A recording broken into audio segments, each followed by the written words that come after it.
Hello everyone, welcome back to Kiran's English Hub. So here we are continuing with the summaries of 7th class English, and so far 6 units videos are over, and the explanation videos are already uploaded into the playlist. You can just watch them visiting my playlist there.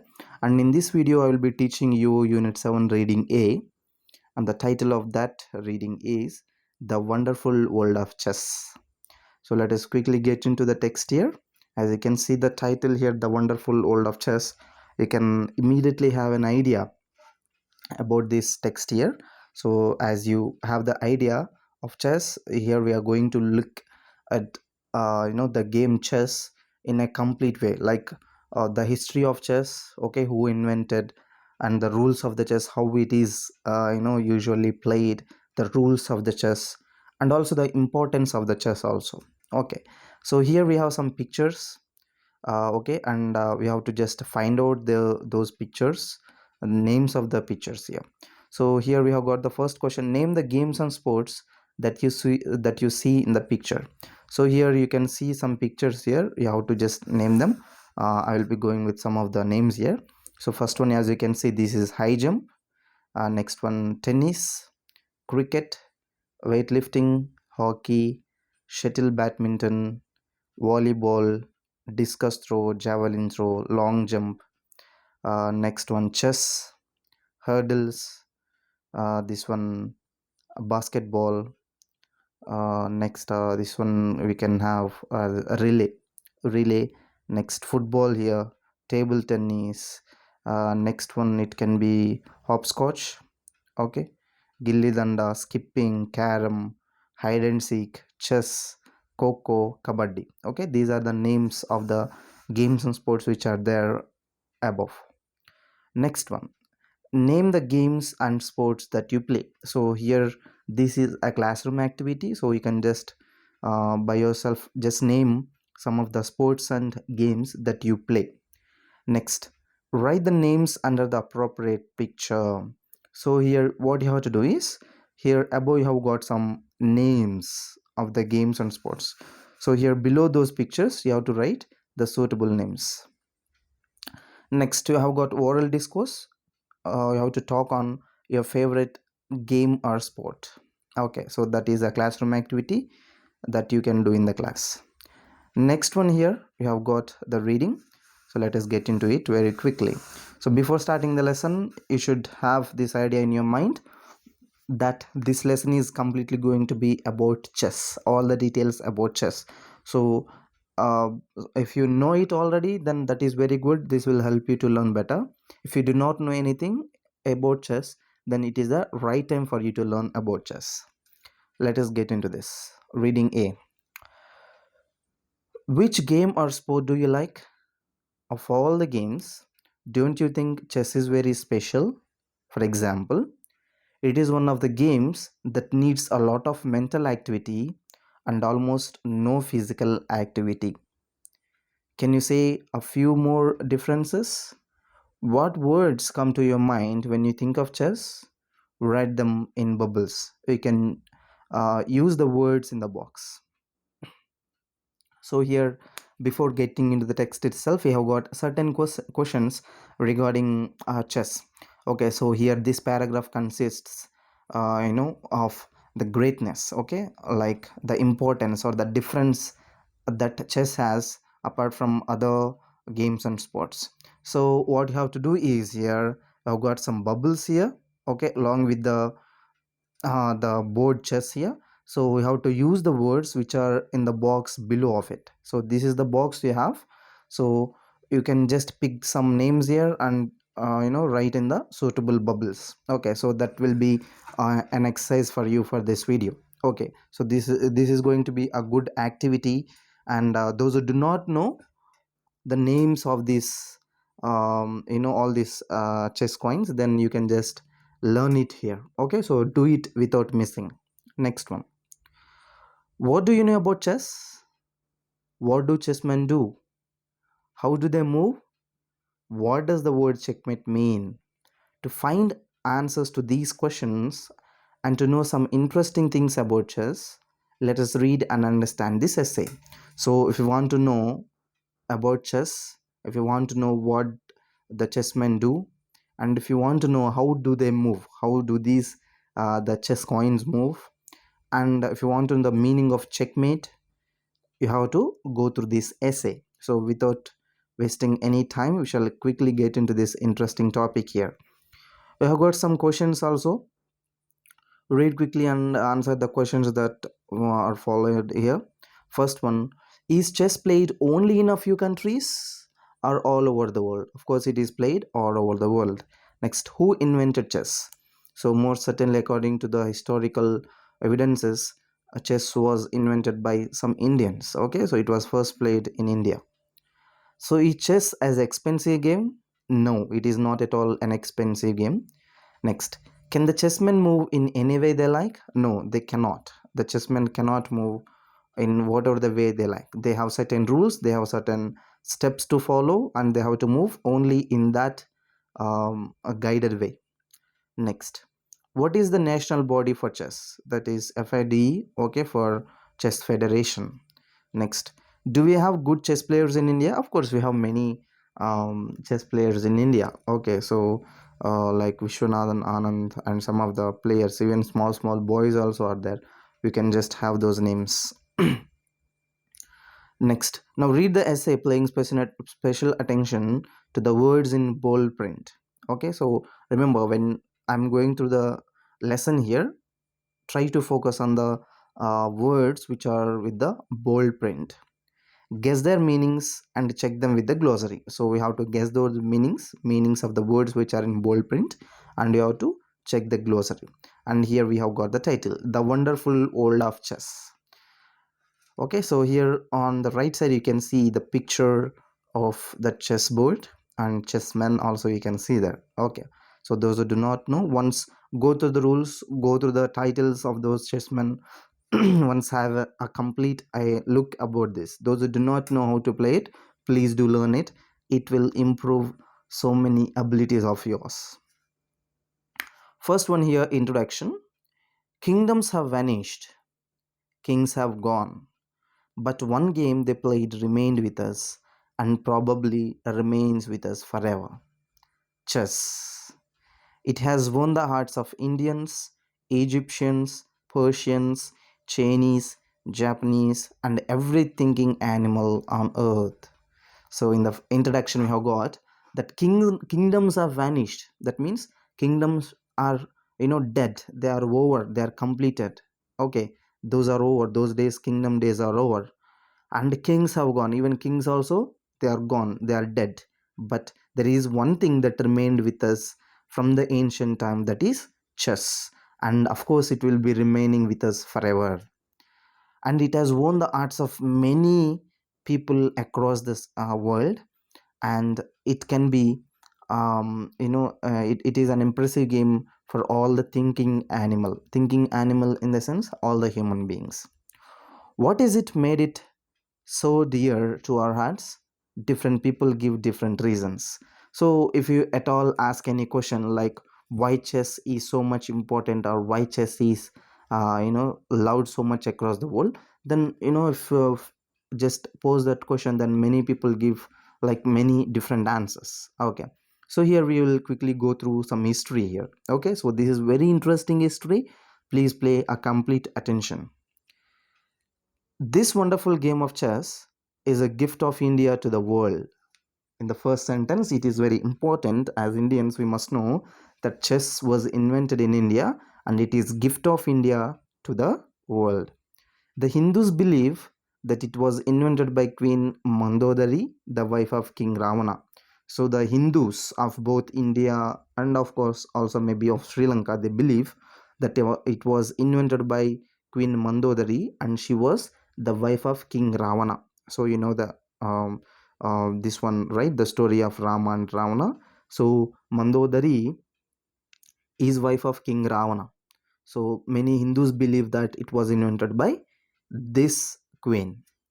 Next, however, historian H.G.R. Murray holds that it was invented by a scholar from northwest India around 5th century. So however, that is mythical point, the previous one about Queen Mandodari, but a historian who is named as H.J.R. Murray, he said that this chess was invented by a scholar from northwest India, and it was during 5th century. In those days it was called Cheturanga, you know, right? Okay, Chetur, Char, that means four. Okay, so four divisions of military. So Cheturanga is, literally in English we can translate it as the four divisions of military. So legend has it that this inventor was ordered by the ruler to ask for a reward for his invention. He requested the king to give him 1 grain of rice for the first square, and second for the second one, four for the third one, and so on, doubling the number of grains continuously up to 64th square. So many people have this tale in those days that the person who invented this chess game was very much impressed by the king, by the ruler of that arena, and that ruler had asked this inventor to ask for a favor. And when he was asked a favor, the inventor of chess, he said, you give me 1 grain for the first box, 2 grains for the second box, 4 grains for the third box, and just go on doubling the number till 64 squares. Okay, so totally there are 64 squares in the chessboard. So 1 grain in the first box, second 2 grains in the second square, 4 grains in the third square. So go on, doubling the number, you just go on till the 64 square. So when he asked for that favor, everybody thought he was a fool, because how can that be a great thing, right? Like just doubling till 64 would have been very small number. This was a thought by all the people who are there. Everybody thought that he was full. But when the royal accountants announced the quantity of rice that should be given to the inventor, everybody was awestruck. The figure was gigantic. No one had ever heard of such an enormous number. Okay, so at first everybody laughed at him. Everybody said, "Oh, he's a fool." The ruler asked him to take a favor. He's not asking for any gold, any money. He's just telling to give some rice. Okay, but when the royal accountants, when they counted the quantity of the rice by doubling the number till 64, then everybody was awestruck. Everybody was, like in a shock. Okay, they didn't believe that they would be getting this much of big number. It was gigantic. Okay, so you can see it is very huge number. The figure was, it was, okay, 18446774073709551615. Okay, it is not even able to be just calculated, okay, directly. Okay, it is that much big number. So the accountants told the king that it could not be paid even with all the rice available on earth. What a number! Okay, so the royal accountants, when they counted it, they finally found that the rice which is in old even cannot be measured, or it is not enough to pay to that inventor the number that he asked. Okay, the rice that he asked. Okay, it was such a huge number. Okay, so every first when he said like 1 grain for 1 square, 2 grains for 2 squares, 4 grains for third square, everybody thought he was full. But if you just go on doubling the number till 64 square, then this is the number you are going to get. And this number in those days was not at all be able to give, like that much number of grains were not available even in the old world. Okay, so if you want an idea of how big this number is, imagine you have this much money. Okay, for example, if you don't know how much amount of rice or how much grain you will have for this number, then imagine you have money, you have that much of money. Then if you spend 1 crore rupees every second of your life, remember, if you spend 1 crore rupee every second of your life, that means for 1 minute you're going to spend 60 crore. If you even spend in that way, then it takes approximately 60,000 years for you to spend all that money. The number is that much huge. Okay, got that? Next, so that was we can just with this number we can understand how intelligently the chess was invented. Next, the rules of the game. So these are the rules that we have here for the. So just like any other game, chess is also governed by rules. These the pieces of the chessman, like the rock, the knight, the bishop, etc., move on the board in a quite restricted way. The movement of each piece is important because of a piece can move to a square. It can capture the piece in that square, whoever it may be. So here in the first place, we are going to look at rook, the knight, and the bishop. Okay, so they both, the three chessmen, they are restricted in their way. Okay, they cannot jump too long or they cannot go too long. Okay, and even they have um, another power which is to kill in a square shape. Okay, so they can capture any place, any piece, any chessman, any other chessman in the square place. Okay, the king in the sense Raju, and the queen Mantri can move in any direction. Nevertheless, the king cannot go beyond one square, whereas queen has no restriction. So as you know, king can go in any direction but only one step, whereas queen can go in any direction but it has no restrictions. It can move as long as it want to. Next, the bishop and the rook can move to any square provided it is on their path. The bishop goes diagonally, whereas the rook goes straight. So these bishops, okay, the sakatu, okay, it is in Telugu it is called as sakatu, and the rook enugu, okay, rook, the enugu, they can move in any square provided. Okay, so here bishop goes diagonally, okay, in a crossway, whereas the enugu rook, it goes straight. Next, the knight, Gurram, and the pawn, Bantu, are very special in their own ways. The knight is only one piece that can jump over other pieces. So no other pieces in the chessboard can jump, but here knight, Gurram, can jump. Okay. So he goes two squares forward or backward and one square sideways. Okay, it is just like L shape. Okay, like two square forward or backward and one square the sideways. The pawn, like a brave soldier, marches only forward. The pawn, okay, we call him as Batudu. So he doesn't go back, he only just goes forward, marches forward. When it starts from the second row, it has the option of going one square or two squares forward. However, after the first move, it can only move one square forward. So when this pawn is started from the second lane of the starting game, okay, if it is its first move, then it can move two or one square. Okay, depended on the move. Okay, and after moving two squares or one square, it cannot look, it can no longer move two squares. It has to move only one square thereafter. The pawn has a special move.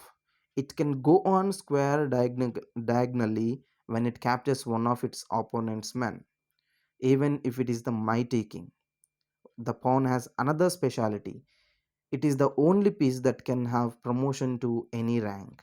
So as you know that these pawns have one ability which is to kill in a diagonal way. Okay, it cannot kill the other coins in a straight way. It has to kill in a diagonal way. Even it can kill a king also. And pawns also have another power which is promotion. Okay, when they reach the other end of the chessboard, then it can get promoted. So this is possible only when it reaches to any square on the first row of the opponent. So when it goes to the first row of the opponent, okay, to the other side of that opponent, then it can get promotion. A player marches her chessman and tries to capture the opponent's king. So all that happens in the chess game is that, okay, each opponent, they try to capture the king. If she does that, she calls out checkmate and wins the game. So when they catch the king, before they could catch the king, they call it as checkmate. Okay, and the game is over. So it sounds simple, but it is very, very complicated. Do you know how many ways are there to do that? So to do the checkmate, there are many ways. It is very simple to hear, but it is very complicated. There are many ways to do the checkmate. Mathematicians say that around 10 squares of 120 unique games are possible in chess. Okay, so here a 10 power. Okay, so that 10 power 120 unique games are possible. Just calculate that that figure here. Compare this jumbo number with the earlier number 2 power 64 minus 1. How big is this? There aren't even that many electrons in this universe. So that means those many ways are there in the chess to give or to call checkmate, to give a checkmate to a king. Okay, so there are not even that many electrons in this universe, whole universe, not just country or not just world, but in this whole universe. So those many ways are there to do checkmate. Next, competitions and governing bodies. Each district and state has chess association which conducts training camps and tournaments. So every district and every state, okay, in India especially, so they all have this chess association, and they conduct training camps and also tournaments.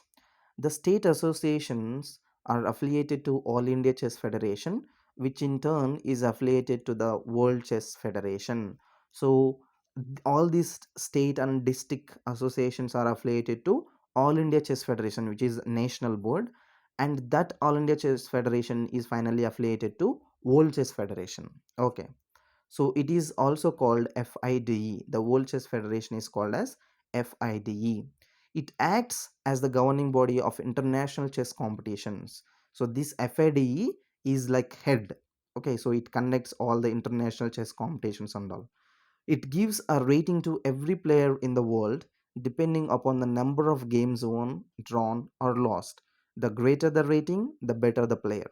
So, this FIDE gives ranks to all the chess players in the world based on the games they win, based on the points they have.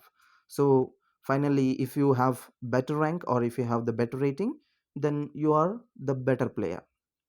So if you're on the lookout, then you will find many invitation tournaments conducted at school, village, mandal, district, and state levels. You can raise to the ranks of an international grandmaster or grandmaster as it is used nowadays by winning more and more games and becoming a candidate master, then an FID master, and then an international master. So if you just want to participate in these games, then you can find it everywhere. Like if you want to play, you can play in your school time, even in your village, mandal, district, state level, everywhere these chess game is conducted. And first you will have this grandmaster, and after that, by winning more and more games, you can become candidate master, then you can become FAD master, and finally you can become international master. So your rank goes on improving as you go on, winning the games. Okay, benefit of the game. Okay, so of course chess is an entertainment um, game, of course, for many people, but initially it has also some other benefits. Okay, let us see what are they. The benefits of playing chess are innumerable. Okay, innumerable in the sense not just limited to any number. Some say it refreshes their mind, while others say it improves their memory, concentration, and logical thinking. So, some people say that whenever we want to refresh our mind, we play chess, and some other people say that it improves their memory, concentration, and also logical thinking. In fact, some experiments have proved that it does all things. So, of course, not only just telling, some of the researches, some of the experiments also have proven that improving memory, concentration, logical thinking is actually happening with the game chess. Since chess involves a number of calculations, it increases our mathematical abilities and problem solving skills. So when you play chess, you actually have to estimate, you have to involve your mind with the calculations. Okay, calculations, the next step, the before step, the further step, everything will be calculated. So because of this logical thinking and all, you will be initially improving your mathematical abilities and also problem solving skills. So that is why it is taught at school, as a school subject in as many as 30 countries, including Venezuela, Iceland, and Russia. So since it improves problem solving skills and mathematical abilities, many countries, like nearly 30 countries in the world, they included the game chess in the school curriculum. So the countries like Venezuela, Iceland, Russia, and many more other more countries have this game chess in their school curriculum. Okay, so what are you waiting for? Start playing chess right away. So immediately, because of these many benefits, you must start to play chess immediately. Okay, fine. That is the explanation. And here we have some glossary. Vanish, to disappear or stop being present or existing. Pauper, a very poor person. Penetrate, to move into or through something. Opponent, a person being competed against in a game or a sport. Okay, like opponent, opposite person with whom you play. Accountant, someone who keeps the records of money received, paid, and owed. Awestruck, filled with feelings of administration or respect. Figure, a number. Gigantic, enormous or extremely large. Restricted, limited, especially by rules, laws, etc. Capture, to take someone as prisoner, especially by force. Affiliated, become part of a larger group or organization. Limelight, public attention. Involve, include. So for the people who are preparing for TET-DSC, this lessons glossary is little bit important, because it has a very good vocabulary and also the important vocabulary. Okay, so you have got like 13 vocabulary here.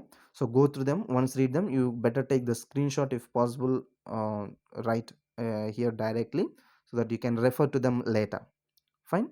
So this is it for this video, and in the next video you have got a poem there.